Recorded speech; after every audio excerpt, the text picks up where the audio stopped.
Dinipensahan naman ng sandatahang lakas ng Pilipinas ang magkakasunod at disruptive umano nitong maritime drills sa West Philippine Sea. Giit ng AFP, walang karapatan ng China o anumang bansa na diktahan ang mga pagsasanay na isinasagawa sa loob ng ating teritoryo. Nagbabalik si Edniel Parosa. Pinalaga ng Armed Forces of the Philippines ang muling pagsita ng China sa mga isinasagawa nitong pagpapatrolya at aktibidad sa West Philippine Sea. Ayon kay AFP spokesperson Colonel Francel Padilla, hindi provokasyon kundi paghahanda ang mga aktibidad ng militar na hindi umano pwedeng diktahan ng kahit anong bansa. Sagot ito ng AFP sa sinabi ng Southern Theater Command ng People's Liberation Army na nagdudulot umano ng disruption sa dagat ng Pilipinas.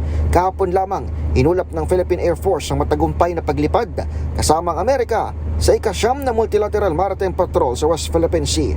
Tapok dito ang FA-50s ng hukbong Pangimpapawid habang isinabak naman ng Estados Unidos ang F-16, F-18 at bomber air assets nito. Nabatid sa AFP Public Affairs Office na kasama rin pala sa 9th MMCA ang pwersa mula sa Australian Self-Defense Force. Hiwalay pa ito sa natapos ding Multilateral Maritime Exercise o MME ng Balikatan War Games at makasaysayang surface-to-air missile test ng BRP Jose Rizal, ang flagship vessel ng Philippine Navy. Para sa MBC TV Network News, ito si Edniel Parosa na Nizar H. Una sa Pilipinas, una sa Pilipino.